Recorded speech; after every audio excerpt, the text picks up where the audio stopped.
Muy buenas noches, mis queridos hermanos y amigos. Dios los bendiga en esta noche o en esta tarde o en el día en que usted se encuentre. Hoy vamos a estudiar juntos, con la ayuda del Señor y de su Espíritu, la gloriosa palabra que puede llenar nuestras vidas de fuerzas espirituales. Le agradezco mucho que usted esté estudiando con nosotros la palabra del Señor. El tema de hoy será la fe de los antiguos. Está en Hebreos capítulo 11. Usted lo busca ya, la fe de los antiguos. Y aquí en el título aparece la fe de los antiguos creyentes bíblicos. Vamos a revisar la oración de Ana. También vamos a revisar la oración las oraciones vamos a ver la fe de David y también la fe de los discípulos. Eso es lo que vamos hoy a revisar. Entonces usted aquí entonces va conmigo a estos textos para ver cómo estamos. Entonces vamos a ir revisando poco a poco. Usted entonces va a buscar Hebreos capítulo 11. En Hebreos capítulo 11 usted va a ver que este capítulo está lleno de la palabra fe. Pero resulta que tal vez no es la fe de los hermanos del Antiguo Testamento, del Nuevo. No aparecemos ahí, solamente los antiguos. Entonces usted va a notar que en este momento nosotros vamos a ver que el, el libro, la carta de Hebreo, ¿cuántas veces se le menciona la palabra fe? ¿Cuántas veces? Muchas veces. Vamos a ver aquí que la palabra fe se menciona en el libro o en la carta, se le mencionan 33 veces. 33 veces. Y tal vez no es la carta que se menciona más la fe, porque tenemos Romanos que se menciona 37 veces. Pero en el capítulo 11 de Hebreos se menciona 25 veces, entonces no hay ningún capítulo en las cartas, estamos hablando, que mencione tantas veces la fe como el capítulo 11 de Hebreos. Recuerden que Romanos tiene 16 capítulos, entonces en todos los capítulos más o menos se cuentan 37 veces. Y en Gálatas se cuenta 21 veces, bastante porque Gálatas no tiene muchos capítulos. En Santiago 15, también Santiago no tiene mucho. Primera Timoteo 19 y Segunda Timoteo 8, y son pequeños los capítulos, así que entre los dos Timoteo tiene 28, las dos cartas, y sería el tercer lugar más o menos. Y primera y segunda, o primera y tercera de Juan, o segunda y tercera de Juan, no se halla la palabra fe. Apocalipsis, que es un libro grande, que 22 capítulos solamente tiene 4 veces la palabra fe. Parece muy poco, ¿verdad? Y el apóstol Pablo, entonces, recopilando todas las cartas que él escribió entonces 124 veces la palabra fe, y se puede entonces denominar que el apóstol Pablo es el apóstol de la fe, porque habla mucho de la fe. Y los otros escritores como Santiago, Juan, Pedro y otros, entonces ellos hablaron 62 veces, o sea, la mitad, porque el apóstol Pablo habló 124 veces y los otros escritores juntos hablaron 64 veces de la fe. Estos son datos muy importantes que lo pudiera anotar, no los puedo poner ahí.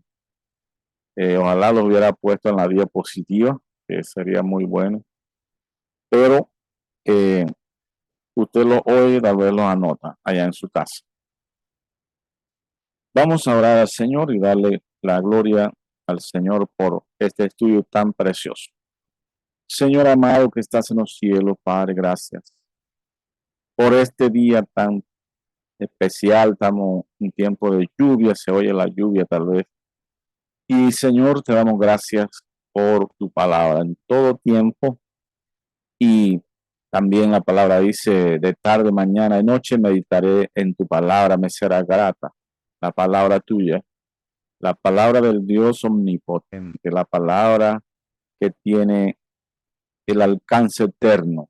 No hay otro libro, no hay otra palabra que tenga esta fuente, este destino, este poder. Gracias, Señor. Estamos hoy precisamente en tiempos de muchos huracanes y aquí en esta diapositiva vemos cómo los discípulos están enfrentando también tal vez una tormenta. Y cómo reaccionaron ellos y cómo reaccionaremos nosotros según los tiempos. Gracias. Aquí se ve el principio y el fin de ellos. Cómo actuó la fe. Y Señor, te damos gracias por esta lección de Hebreos capítulo 11, que no será todo el capítulo, solamente unos 3 versículos para poder empezar. Pido bendición para mis hermanos, Señor. Tú los guardes de todo mal, de todo peligro, Señor. Si están enfermos, puedan sanar y puedan vivir brillando para tu gloria, anunciando la venida de Cristo, anunciando su reino. Señor, te doy gracias por tu palabra santa, por tu espíritu, por los oidores, Señor, y que se multipliquen cada vez más, que haya muchos creyentes que quieran permanecer, estudiando su palabra, Señor, meditando tu palabra. Gracias, Señor, en el nombre precioso de Jesucristo. Amén. ¿Qué es la fe entonces? Vamos a leerlo en la carta a los hebreos. Vamos a leerla en la carta a los hebreos. ¿Qué es la fe? Y vamos a ver si yo puedo retroceder un poco. A ver si puedo. Pero, a ver, no. Ah, ahí está. Ahí está. Voy a retroceder a esta diapositiva que así ustedes pueden ver las cosas más claras. Ahí va. Entonces, vamos a leer, usted lee conmigo, libro, carta de Hebreo. ¿Por qué le llamo a veces libro? Porque la gente le llama libro. Yo no le llamo libro. Siempre le llamaba carta, pero como le explicaba toda la gente, dice que la Biblia tiene 66 libros, así que incluyendo las cartas. Entonces vamos al capítulo 11. Dice desde el 1 hasta el 3. Es pues la fe, la certeza de lo que se espera, la convicción de lo que no se ve. Porque por ella, por la fe, alcanzaron buen testimonio los antiguos. Por eso yo le puse el título de la fe de los antiguos. Y por la fe, ya estamos en el versículo 3, entendemos haber sido constituido el universo por la palabra de Dios, de modo que lo que se ve fue hecho de lo que no se veía. E inmediatamente en el versículo 4 empiezan los ejemplos de la fe de los antiguos. El primero es Abel. Pero en el versículo 3 está diciéndonos de cada uno de nosotros cómo nosotros tenemos fe en Dios y en la palabra de Dios. Nosotros también. Está Enoch, después está la fe de Noé y la fe de Abraham. Y así usted más adelante cuando vamos ya recopilando los datos de los otros versículos, usted entonces va a ver cuántas personas se dicen que tuvieron fe en el Antiguo Testamento. Está hablando desde Abel, desde el primer hombre que tuvo fe, porque Caín parece que no tuvo y Adán o Eva parece que no tuvieron fe. Bueno, estos son otros temas. Entonces vamos a compartir el tema de la fe de los antiguos. ¿Qué es la fe? Ahí dice que es lo que se espera con seguridad. Se espera. La fe que es la fe bíblica, la fe de los creyentes, algo que se espera con mucha seguridad. Lo que se ve también, pero sin verlo. Se está viendo sin verlo, con convicción. Se usan las palabras certeza y convicción. Seguridad, convicción son las palabras que aquí se están hablando. ¿Qué es la certeza? Voy a leer lo que dice el diccionario bíblico para que a ver si nosotros entendemos. La certeza es la seguridad factual que se tiene como garantía de un anunciado del grado de verdad o falsedad de la tautología proporcional en un silogismo o en general del conocimiento sobre un asunto. ¿Qué me dice usted, hermano y amigo, si nosotros entendimos qué es la certeza? Entonces hay que ver las palabras tautología, repetir un pensamiento expresado con las mismas palabras, como rosa es la rosa, como yo soy el que soy, y así son palabras eslogan. Y silogismo es ejemplo, si más o menos el día, si es de día, el sol brilla. Entonces, la certeza es seguridad en la palabra. La fe se agarra de la palabra de Dios. Cuando usted usa la fe, ahora vivimos en la fe, usamos la fe a veces es pequeña y a veces la fe es grande. Así dice la Biblia. Hay un texto que está ahí pegadito al capítulo 11, pero pertenece al capítulo 10 que dice, mas el justo por la fe vivirá, y si retrocediere no agradará a mi alma. El justo vivirá por fe, pero puede retroceder y dentro de esa ida, vuelta, que ya no tiene fe, no puede agradar a Dios. Dice en el 36, porque os es necesaria la paciencia para que habiendo hecho la voluntad de Dios obtengáis la promesa, porque aún un poquito y el que ha de venir vendrá y no tardará. Miren, aquí se habla de la espera, de la paciencia, y que el justo vive por la fe, la seguridad que tenga en lo que Dios ha dictado. Y dice el 39, míralo hermano, hermana, pero nosotros no somos de los que retroceden para perdición, sino de los que tienen fe para preservación del alma. Ninguno de los creyentes verdaderos va a retroceder. No, no lo va a hacer. Al contrario, va a ir siempre creciendo en la gracia y el conocimiento del Señor. Y una de las maneras es estudiando la palabra del Señor. Yo le felicito a usted. Si usted cada día con mucha paciencia, con mucha dedicación, usted toma tiempo para estudiar la palabra. Porque el que no lo hace no podrá crecer. No se crece en la fe si no se estudia la palabra de Dios. Parece que el salmista dice, de día y de noche, de tarde y mañana, meditaré en ella. Guardaré, pensaré, haré tu palabra. Y usted también, si quiere crecer, tienen que ser así. No puede ser que nosotros toda la semana no nos hayamos acordado de estudiar la palabra y de orar.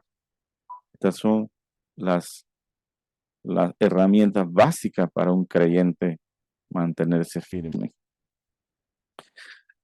Vamos a seguir entonces hablando de la fe que el apóstol Pablo menciona en Corintio. Eh, como dice, velad firmes en la fe. Velad, estad firmes en la fe. Vamos a verlo en 1 Corintios 16:13. Y Hebreo, entonces está un poquito lejos de Corintios y vamos a retroceder atrás. Entonces, si está en 16 ya es al final. 16 de Corintios ya es al final, 16:13, que dice, velad, estad firmes en la fe y portaos varonilmente, esforzaos. Todas vuestras cosas sean hechas con amor. El texto empieza diciendo, velad, estad firmes en la fe, constantes en la fe. Velar es estar despierto, es estar pensando en eso, haciendo eso y estar firme en la fe. Para los corintios, que la iglesia de Corintios no estaba muy, muy firme, pero el Señor, el apóstol Pablo le habla de que tienen que estar firmes en la fe. Segunda de Corintios 1:24, por la fe estáis firmes. Segunda de Corintios 1:24, lo tiene usted ahí mismo. Por la fe, eso no se escribió de una vez, se demora unos tiempitos, unos años, y ya en el 24 dice que nos enseñe, que no nos enseñoremos de vuestra fe, sino que colaboremos para vuestro gozo, porque por la fe estáis firmes. Se habían afirmado, miren, la cosa va bien, gracias al Señor. Uno no, a veces no empieza muy fuerte, pero poco a poco va avanzando. Y qué bueno, hermano. Ojalá usted llegue a ser un hermano, una hermana fuerte, firme, madura en la fe. Y segunda de Corintios, y también 5:7, por fe andamos y no por vista, dice el apóstol Pablo. Segunda de Corintios 5:7, por fe andamos y no por vista. Porque, ¿qué pasa si andamos por vista? Así andan todo el mundo los incrédulos. Cuando no ven una cosa, se desesperan y no entienden. Pero nosotros los creyentes no andamos por vista. Eso no quiere decir que no abrimos los ojos y que nada más andamos con los ojos cerrados. No, eso tiene que ver que nosotros vemos más allá, sabemos más que un incrédulo, porque vemos por fe las cosas. También dice Colosenses 1:23, si en verdad permanecéis en la fe. Voy a ir a Colosenses 1:23 para que vea todo el texto. Entonces, estamos en Corintios y vamos a Colosenses. Tengo una Biblia que sí es muy difícil abrirla, pero ahí vamos. Colosenses 1:24. Dice así, búsquela usted conmigo, que dice, ahora me gozo en lo que padezco por vosotros y cumplo en mi carne lo que falta de las aflicciones de Cristo por su cuerpo que es la iglesia. Que este no es Colosenses 1:23. Vamos a leer el 22. Vamos a leer el 21. Y a vosotros también que erais en otro tiempo extraños y enemigos en vuestra mente, haciendo malas obras, ahora os ha reconciliado el Señor Jesucristo, Dios, en su cuerpo de carne, por medio de la muerte, para presentaros santos y sin mancha e irreprensible delante de él. Este es el propósito que tiene el Señor Jesucristo, por la cual nos ha perdonado los pecados. Presentarnos santos, sin mancha, irreprensible delante de él, delante de Dios. Si en verdad permanecéis fundados y firmes en la fe y sin moveros de la esperanza del evangelio que habéis oído, el cual se predica en toda la creación que está debajo del cielo, del cual yo, Pablo, fui hecho ministro. Aquí Pablo está asegurando una cosa, filtrando, vamos a decir, si en verdad el creyente, el que el que ha oído la palabra de Dios permanece fundado, permanecen firmes en la fe, fundados y firmes en la fe, y sin moveros de la esperanza del evangelio. Así que toda la vida parece que uno peregrina en este mundo, debe permanecer firme, fundado, firme en la fe y sin moverse de la esperanza que ha tenido o oído del evangelio. Pero yo conozco muchos hermanos que desde que los conocí hasta que murieron, estuvieron firmes, estuvieron claramente convencidos de lo que han creído y así vivieron. Y eso es lo maravilloso de un creyente. Y Colosenses 2:5 dice, mirando vuestra firmeza en vuestra fe en Cristo. Ahí tenemos 2:5. Porque aunque estoy ausente en cuerpo, no obstante en espíritu estoy con vosotros, gozándome y mirando vuestro buen orden y la firmeza de vuestra fe en Cristo. Los hermanos de Colosa le dieron un gozo tremendo al apóstol Pablo, porque el apóstol Pablo, cuando oía de ellos, miraba, oía de la fe que ellos tenían. Qué hermoso. Y en 1 Timoteo 3:2-5, enviamos a Timoteo, nuestro hermano y servidor y colaborador nuestro en el Evangelio de Cristo, para confirmaros y voy a coger la página aquí y exhortaros respecto a vuestra fe. Primero dice para confirmar. Confirmar es porque ya ellos estaban firmes, pero aún Timoteo les daba un toque más de firmeza, confirmar la fe que ya ellos firme tenían y exhortarles también para que siguieran firmes en la fe. Y esto estamos hablando de el ministerio que tenía Timoteo en varias iglesias. Y segunda Tesalonicenses 3:5 dice así, por lo cual también yo, no pudiendo soportar más, envié para informarme de vuestra fe. Primera Tesalonicenses, estamos hablando de los hermanos de Tesalónica. Pablo estaba con un deseo muy grande de oír de ellos, envió a alguien. Y no sea que os hubiese tentado el tentador y que pues nuestro trabajo resultase en vano. Entonces él quiere ver, para informarme, dice, de vuestra fe. Quiere ver cómo andan los hermanos en la fe. Y después tuvo gozo por la respuesta que le trajeron. Él tenía varios comunicadores, trabajadores, colaboradores que le ayudaban a él para este trabajo.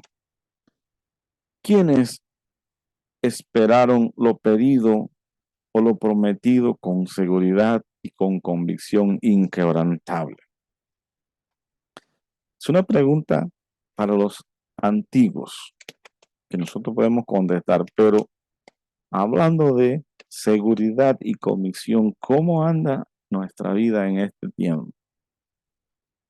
Cuando hemos pasado por diferentes sacudidas mundiales terribles y cada día, cada tiempo, ahora poco a poco o más rápidamente, cada temporada hay unas nuevas noticias que hacen quebrar el corazón y la confianza y la firmeza del cristiano. Pero ¿cómo andamos nosotros en la fe? Ahora vamos a ver la fe de los antiguos porque esa es una pregunta que nosotros solo podemos contestarnos, pero la que fuera propia, pero la de los antiguos ya la vemos. Entonces la primera que vamos a ver aquí es la fe de Ana. Estos videos yo los prediqué hace unos 2, 3 años en YouTube, pero ya no existe. Me los quitaron por alguna razón. Tal vez tenían razón de quitármelo. Pero ahora, más adelante voy a tratar de grabar acerca de esos estudios porque esos estudios son muy especiales, muy bonitos, detallados, están escritos. Y no sería muy bueno que lo oigan los hermanos. Me edifican mucho. La historia está en Primera de Samuel 1:8 al 16. Vamos a buscarla.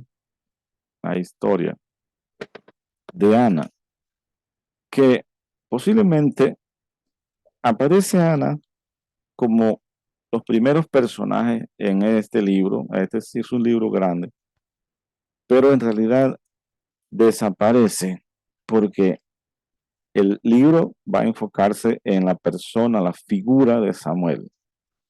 Luego se enfoca en otras figuras como la de Saúl y termina muy enfocado en la figura de David. Entonces David tiene que tener un tremendo testimonio para que el libro se enfoque totalmente en él. Pero empieza con los padres de Samuel y especialmente su mamá, porque su padre se ve muy justo, muy recto, muy,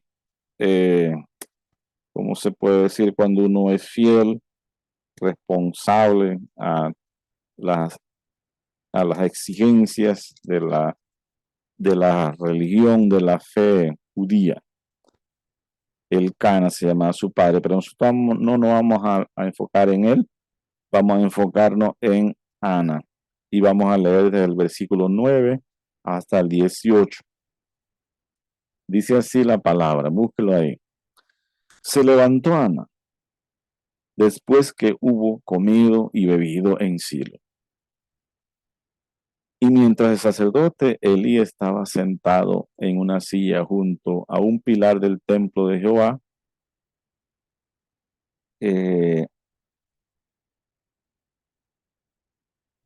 sería bueno leer atrás, pero yo puedo contarlo, pues.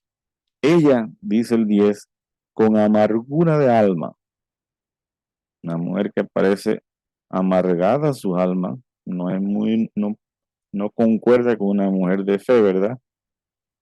Voy a leer otra vez el 10. Ella con amargura de alma oró a Jehová y lloró abundantemente.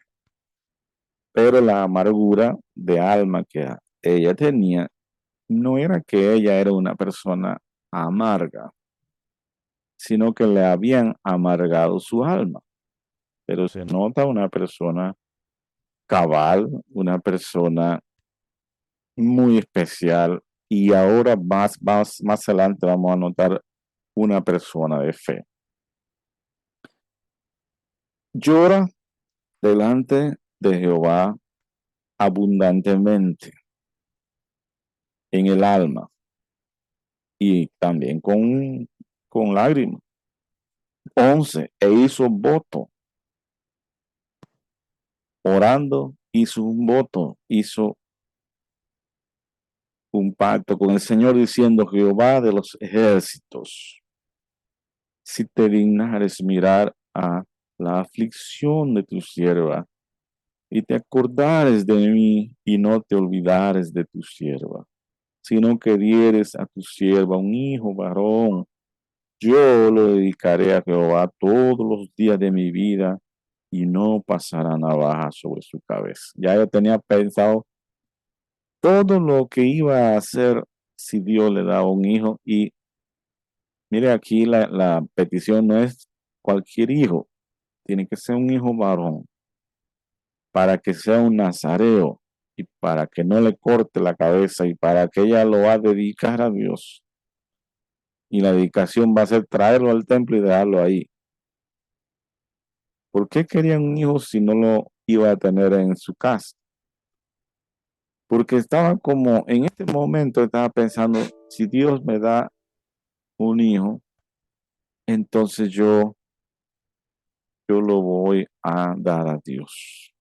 Miren, una petición que ella necesita un hijo, pero una petición que ella va a trabajar para Dios con la petición, con el resultado de lo que Dios le da. Por eso yo le digo a los hermanos, si Dios le da salud, ¿qué se propone usted hacer con la salud que Dios le ha regalado? Ahora Dios nos está regalando salud a nosotros todos los días. ¿Y qué nos proponemos nosotros con la salud, con el dinero, con la familia, con el tiempo, con los carros, con los folletos, con la vida que Dios nos está dando? ¿Qué es lo que nosotros nos estamos proponiendo? No tiene que llegar el tiempo que estamos enfermos y que queremos salud para entonces servir al Señor. No, no. Vamos a servir al Señor si estamos sanos, pero también vamos a servir al Señor si tenemos recursos. Y si no lo tenemos, también vamos a servirle. Mucha gente dice, no puedo porque no tengo tiempo. Si usted no tiene tiempo para Dios, ¿cómo piensa que Dios va a tener tiempo para usted? ¿Cree usted que Dios no está ocupado? Dios es más grande que todas las cosas. Dios es es majestuosamente inmenso en sus funciones. Es un emperador, es el dueño del universo. Nosotros queremos que Dios tenga tiempo para nosotros, pero nosotros muchas veces tal vez pensamos, no tengo tiempo para Dios. Es una excusa muy mala, muy vergonzosa. Jesucristo dijo: el que se avergüenza de mí, yo también me avergonzaré de él. El que me niega, yo también lo negaré. Y si vamos a las otras palabras, el que no tiene tiempo para mí, yo, ¿por qué tengo que tener tiempo para él? Bueno, perdónenme si estoy exhortando con mucha fuerza, pero aquí entonces ella pide y ella propone. Usted si pide, debe proponer, y aunque no pida, debemos proponer. Mientras ella oraba largamente delante de Jehová, él estaba observando la boca de ella, el sumo sacerdote Elí. Estaba viendo largamente. Esta mujer, sí, hablas que compadece una borracha. Pero Ana hablaba en su corazón y solamente se movían los labios y su voz no se oía. Y ella, Elí, la tuvo por borracha, ebria. Entonces le dijo Elí: ¿hasta cuándo estarás ebria? Oh, tienes que digerir tu vino. Y Ana respondió diciendo: no, Señor mío, yo soy una mujer atribulada de espíritu, así como está en el versículo anterior. Y no he bebido vino ni sidra, sino que he derramado mi alma delante de Jehová. Para eso he venido a este lugar.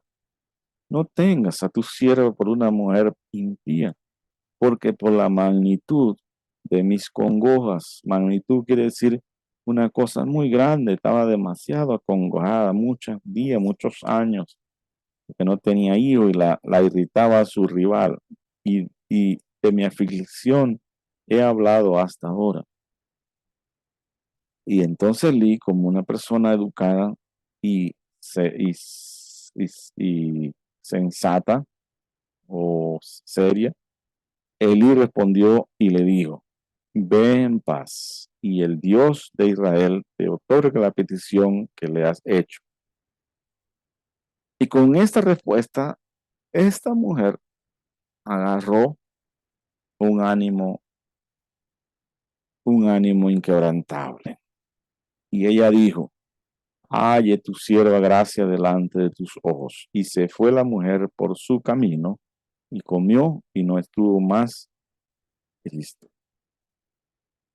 Anteriormente vivía triste porque la situación de ella, que la puede estudiar, es que su marido tenía otra mujer con muchos hijos y esta no había podido tener hijos y la otra mujer la irritaba, se burlaba, hablaba mal de ella. Su marido la quería, pero su rival, pues así se vivirá cuando un hombre tiene dos mujeres y no se debe hacer, pero antes tenían así. Y entonces ellas vienen, oran, proponen y termina la Biblia aquí en este texto del 18 que ella ya no estuvo más triste, más llorando, más insegura. Será así cuando uno ora, que uno ora con tal seguridad que ya sabe que se va a cumplir y ya no tiene necesidad de estar triste. La Biblia en Hebreos, usted que lo leyó conmigo, dice que la fe es la certeza, la seguridad de lo que se espera. Si yo estoy seguro de algo, entonces ya no debo vivir el momento en inseguridad, en tristeza. Y así lo practica esta persona. En este momento no tiene nada todavía.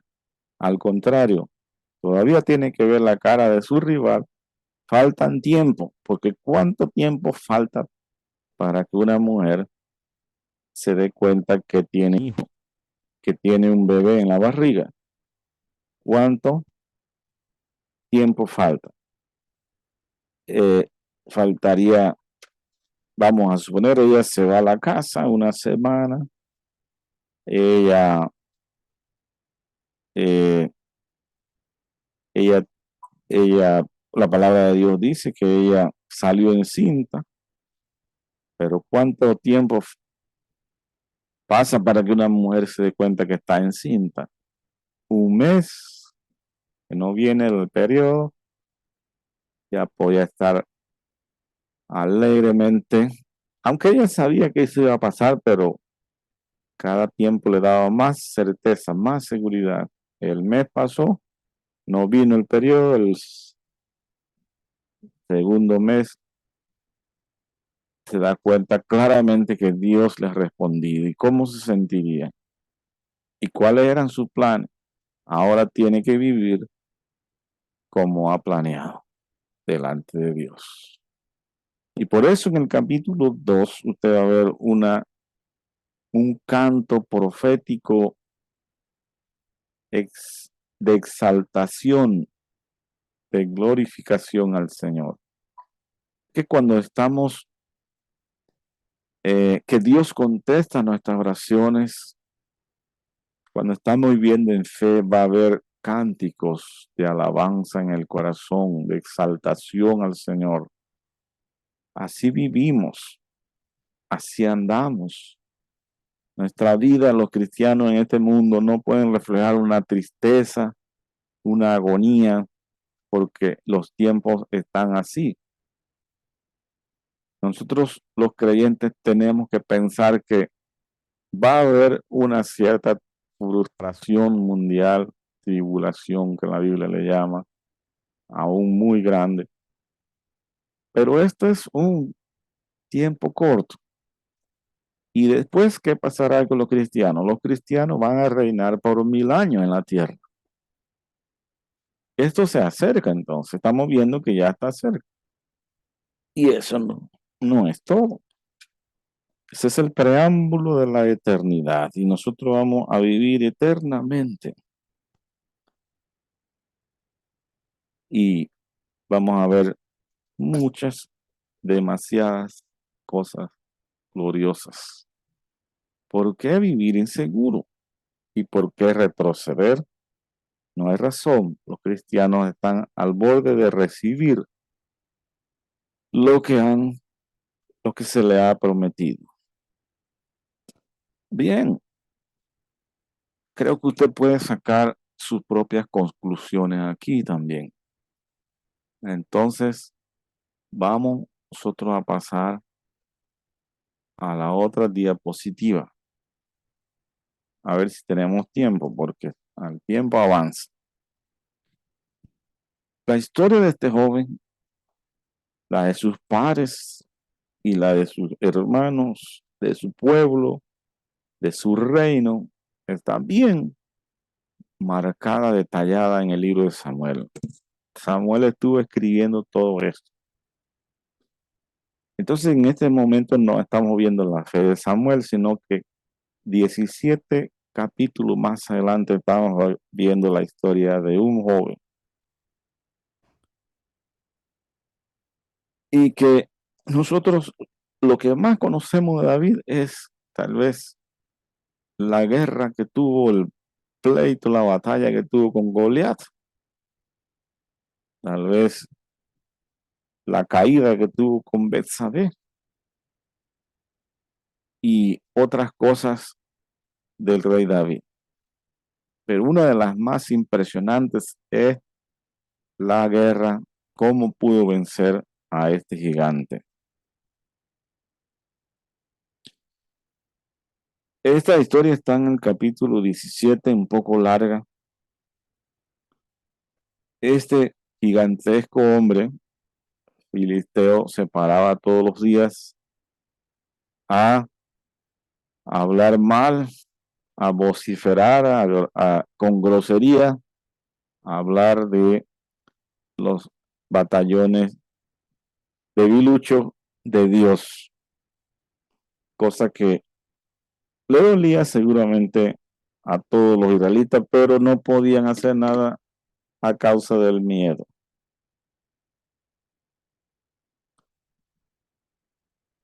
Él dijo, David, entonces nosotros al leer la historia vemos que cuando David, que ni siquiera va, no es que él estaba entrenando en el ejército, sino que David fue mandado por su padre a dejar unas ciertas comidas, quesos y cosas, panes, a sus hermanos y al rey. Pero David fue y vio y oyó todo lo que este hombre cada día hablaba. Y le dolió en su corazón y no quedó callado, sino que dijo, si no hay nadie de ustedes, ¿cómo es posible que ustedes todos los días, cada día aguantan todo esto? Bien, ven que al nuestro Dios se ofende al rey seguramente, se ofende a los escuadrones de Dios, se ofende al pueblo de Israel, a la fe de los israelitas. Y aquí nadie hace nada, todos tienen un miedo terrible, pero es que el hombre era como 2 veces, 3 veces más grande que un hombre, y grueso y pesado. Ahí usted puede ver en la diapositiva el otro hombre que está al lado de él, que es su escudero. David dijo varias veces, entonces David se comprometió con el rey que él iba a pelear. Y después de unas ciertas discusiones, el rey Saúl lo dejó ir, pero con mucha pesadez. El rey no tenía fe que David pudiera vencer.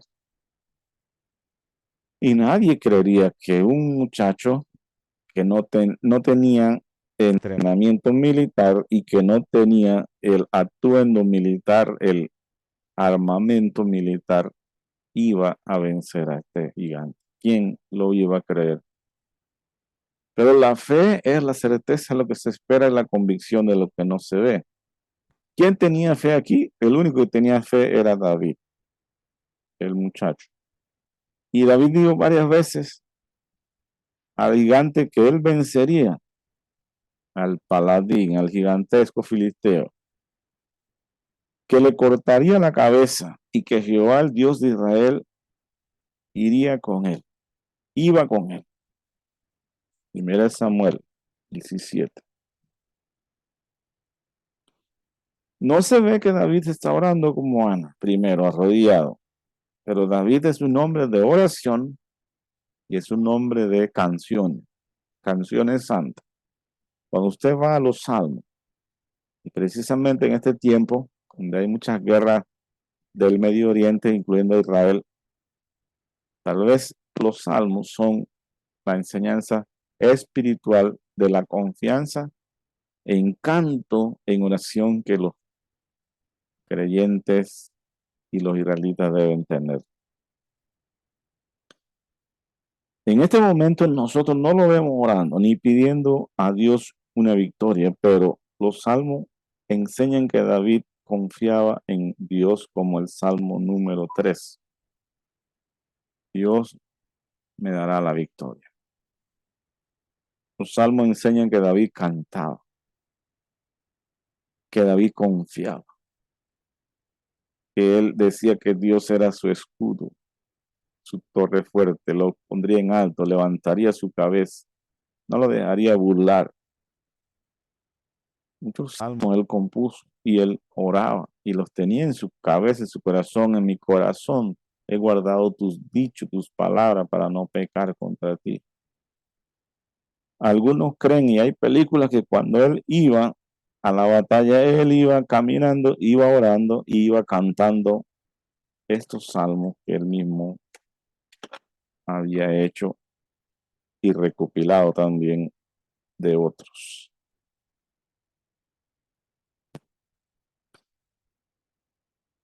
Entonces David casi va a la batalla, fue casi va a la batalla con el arpa en mano o danzando como se vea en una ocasión.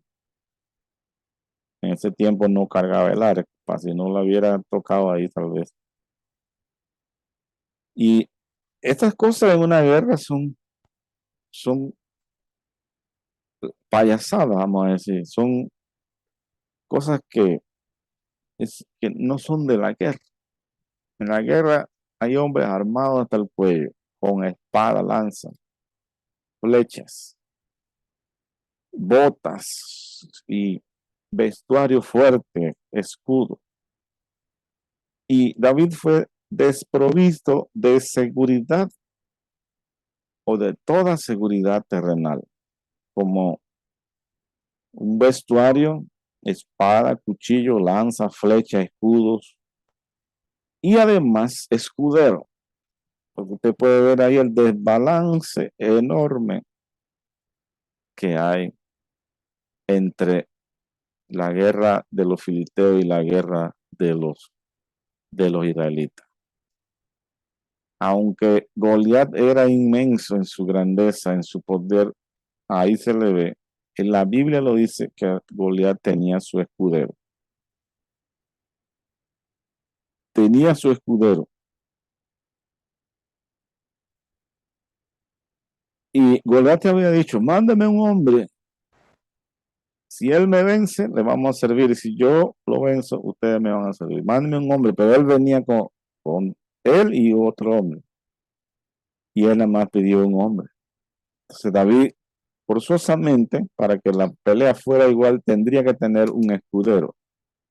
Pero como David no confiaba en el armamento humano, se fue sin escudero.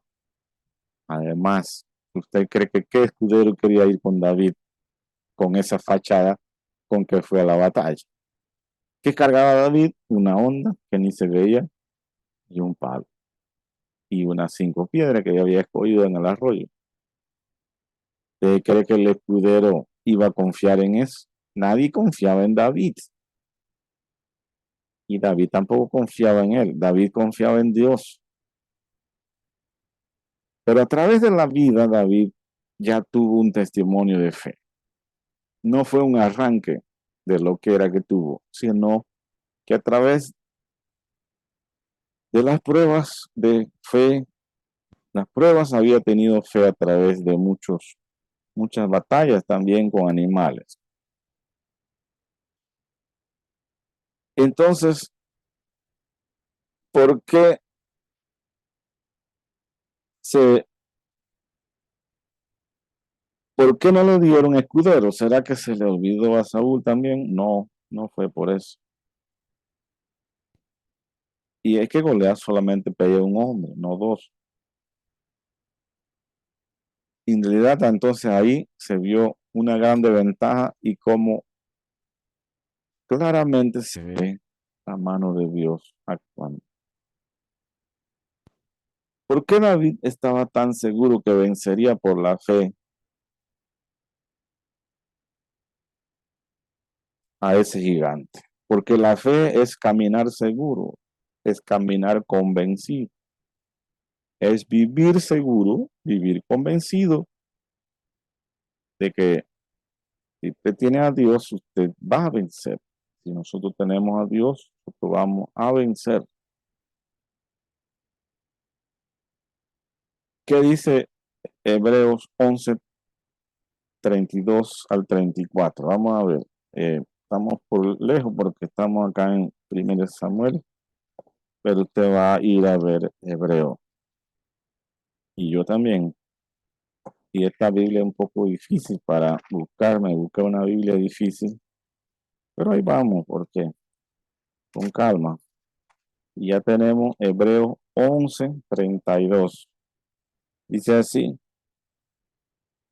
¿y qué más digo? Porque el tiempo me faltaría contando de Gedeón, de Barak, de Sansón. Son héroes de la fe. Y de Jefté, de David, así como de Samuel y de los profetas. En la lista de los héroes de la fe aparece David y también, en pocas palabras, también aparece Ana. Pero de David, mire, aquí dice, y de David, que en el 33 dice, porque por fe conquistaron reinos, hicieron justicia, alcanzaron promesas, taparon boca de leones, apagaron fuegos impetuosos, evitaron fila de espada, sacaron fuerza de debilidad, se hicieron fuertes en la batalla, pusieron en fuga ejércitos extranjeros. Y en alguna de estas palabras aparece David, fortalecido con la fe del Señor, haciéndose fuerte en las batallas, peleando contra gigantes. Solamente ver el gigante, acercársele, era terrible. El gigante podría resoplar, hablar más duro que un caballo, que un, que un oso. ¿Estamos nosotros seguros de convencidos y firmes en la fe como el Señor está pidiendo? Si no, debemos asegurarnos, porque al Señor le encanta, se goza como el apóstol Pablo cuando estamos firmes en la fe. Estamos seguros y convencidos de que habrá victoria, que el camino se despejará y que avanzaremos a través de toda prueba y atravesaremos con la ayuda del Señor. O como dice la palabra de Dios y un dicho favorito mío, dice, llegaremos a la otra orilla vivos, salvos, sanos. Y esta es la otra historia que nosotros vamos a ver y con esta también vamos a terminar. La historia de Jesús. Se la está viendo aquí. La historia de Jesús. Y vamos a buscarla ya en Mateo. Mateo Vamos a ver si la apunté. Si no la apunté, estamos listos. Pero es una historia bien conocida. La historia de la poca fe. No de Jesús, sino de los apóstoles. Mateo 14, 25 al 35. Mateo 14. Estamos en hebreo, hay que ir para atrás lejos. Al comienzo del Nuevo Testamento. Mateo 14. Vamos. Mateo 24, ahora de la tribulación. Mateo 14, está por la mitad. Mateo 14, 25. Leo. Mas a la cuarta vigilia, de casi ya, o sea, muy avanzada la noche, ya de madrugada, vino Jesús a ellos andando sobre el mar. Y el Goliat daba miedo, Jesús también daba miedo a estos discípulos. El 25. Y los discípulos, viéndole andar sobre el mar, aunque era de noche y oscuro, pero relampagueaba, se turbaron diciendo, se llenaron de tanto temor, diciendo, un fantasma, y dieron voces de miedo, ay, ay, ay, ay, porque ahora sí estaban viendo algo raro. Pero enseguida Jesús les habló diciendo, tened ánimo, yo soy, no temáis. Tened ánimo, no tenían fuerzas. Y la otra palabra es, no temáis, no tengan miedo, no tengan miedo. ¿Quién no va a tener miedo en esta situación tan terrible? Primero tenían miedo de la tempestad, que casi se mueren. Ahora tienen miedo de haber visto algo allá andando arriba del mar. Parece un fantasma, según ellos. Y el versículo 28. Entonces les respondió Pedro y dijo, Señor, si eres tú, manda que yo vaya a ti sobre las aguas. Todavía Pedro no estaba muy seguro, pero sí sabía que Jesús tenía el poder. Y el Señor le dijo, ven, Pedro. Y descendió Pedro de la barca. Mire, Pedro sí es arriesgado rápido. Un hombre de fe también. Andaba sobre las aguas. Andaba, bajó de la barca y andaba sobre las aguas para ir a Jesús. Vaya. Pedro se destacó ahí por tener fe, tener coraje, tener unas decisiones tan grandes. Pero ¿qué pasa en el momento? Pero al ver el fuerte viento tuvo miedo y comenzó a hundirse y dio voces diciendo, Señor, sálvame. Si no hubiera viento y todo tranquilo, no hubiera tenido fe. ¿Qué le hizo? No hubiera tenido miedo. ¿Qué le hizo tener miedo? El viento fuerte, la tempestad, los rayos. Eso da miedo, si es cierto.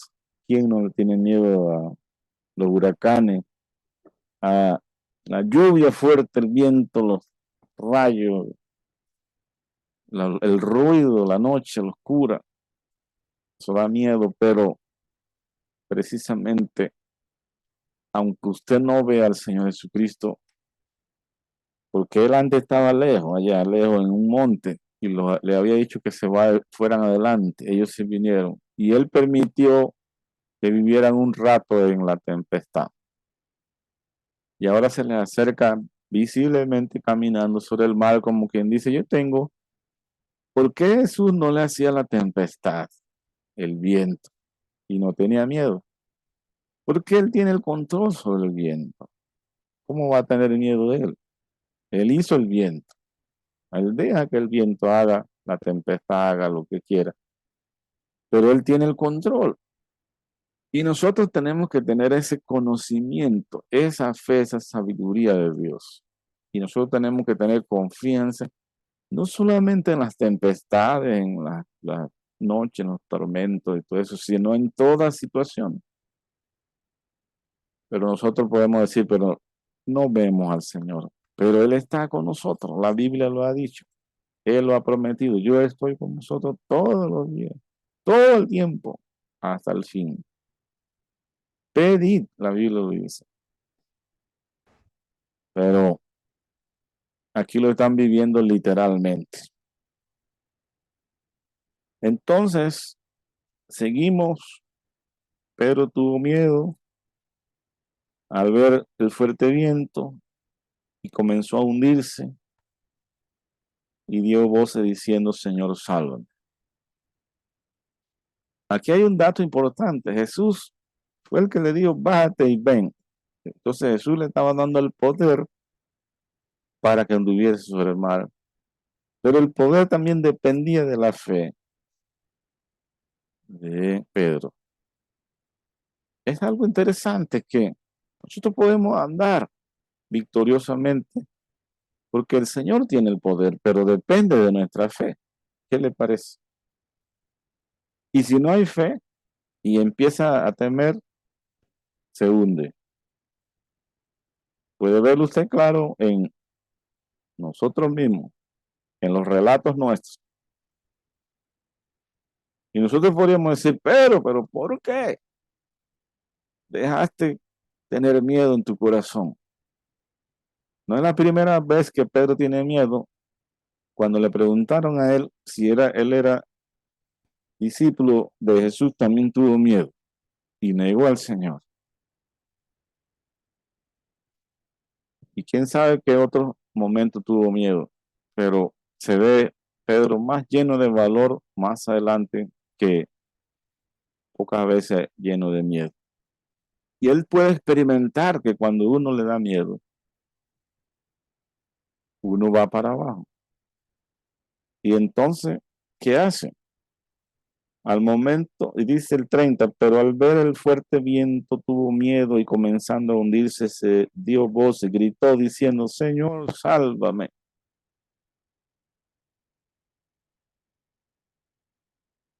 Pedro era un nadador, era un pescador que muchas veces estaba metido en esas mismas situaciones, pero este miedo, esta falta de fe venía de la prueba de otras índoles. Ahora necesitaba más fuerza. A veces usted necesita fuerza también, hermano, y yo. Y el Señor está ahí para darle. Está viendo, está llamando, está queriendo que supere. No superamos, ¿verdad? No llegamos al punto donde que estamos arriba y no abajo. Y el Señor entonces, al momento Jesús extendió la mano, asió de él, o sea, lo tomó de la mano y le dijo, oh, casi te hunde. ¿Qué tal que si te hubiera dejado hundirte? Va abajo los Jonás. ¿Qué le dijo? Hombre de poca fe, ¿por qué dudaste? Jesús le dijo a ellos que ¿por qué no tenían fe en otras ocasiones para hacer otras hazañas? Pero aquí directamente le, le habla a Pedro, en medio de esta tempestad hay una conversación. En medio de la tempestad, usted ora a Dios y el Señor también responde. Él está ahí para responder. Pero ¿qué responde? Que yo estoy contento con lo que estás viviendo, con lo que estás haciendo, con la fe que estás teniendo. No, está diciendo el Señor a Pedro, "Mm, no tiene fe. ¿Por qué usted no tiene fe? Ahora, la palabra al final dice, ¿por qué dudaste? Primero no dudabas, después dudaste. Porque Él caminó un tramo, entonces mientras caminaba tenía fe, sin duda. Ahí Pedro le puede decir, no, fue el viento, no, no fui yo, fue el viento que me hizo así, la tempestad, el ruido, los truenos, las olas me hicieron trastabillar. Entonces, pones la vista en los problemas, en las barreras, en las situaciones difíciles. Tiene que poner la vista en mí. Yo soy el que te estoy llamando y yo estoy aquí, arriba del mar, y ves que yo sí puedo andar en el mar. Sí, Pedro le hubiera dicho, sí es cierto todo lo que usted dice, Señor. Sí, sí, he fallado. Fue un momento solamente. Dice el 32, y cuando ellos subieron en la barca, se calmó el viento. Y entonces los que estaban en la barca vinieron y le adoraron diciendo, verdaderamente eres el Hijo de Dios. Todo esto era para una enseñanza y ellos la captaron.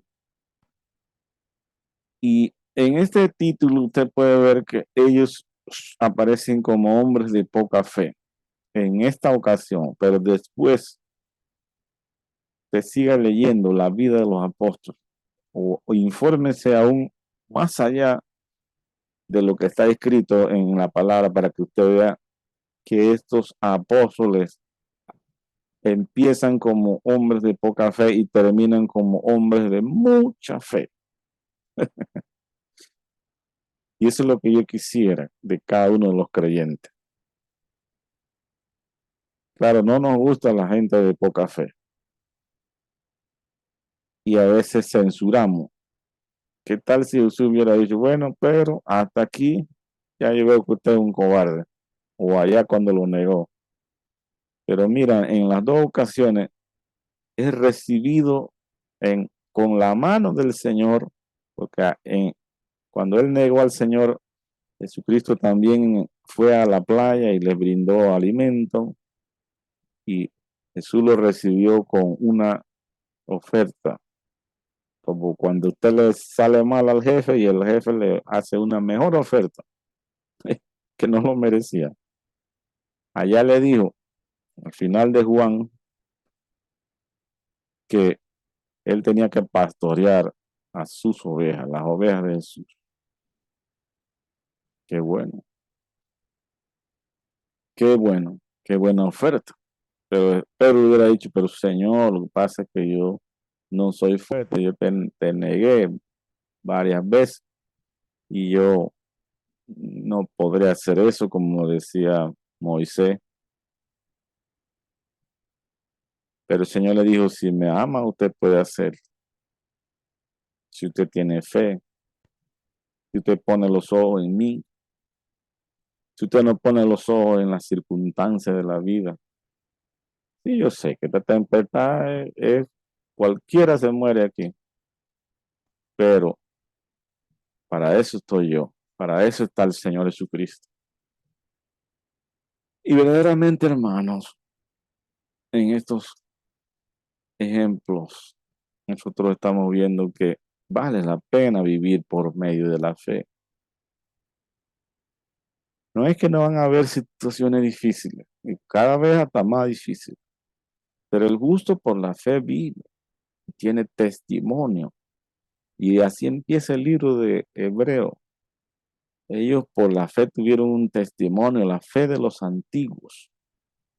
Ahora yo he puesto a Pedro aquí porque me llevó, no es que Hebreo está llevándolos a ellos aquí, a este relato, pero las palabras que estaba siguiendo me llevaron a también a dar este relato, que ya lo he predicado otras veces y que es tremendamente un ejemplo claro de la vida cotidiana de nosotros mismos. Ojalá nosotros superemos nuestra falta de fe, especialmente en todos los tiempos difíciles que vamos y estamos pasando. Y al Señor le agrade. cómo estamos desarrollando nuestra vida, puesta la fe, la confianza en Él, la mirada en Él. Así que Dios le bendiga. La gracia del Señor Jesucristo, el amor de Dios y la comunión de su Espíritu esté con ustedes siempre. Un abrazo para todos ustedes y que el Señor les bendiga y les guarde. Nos vemos entonces en el próximo tiempo de estudio.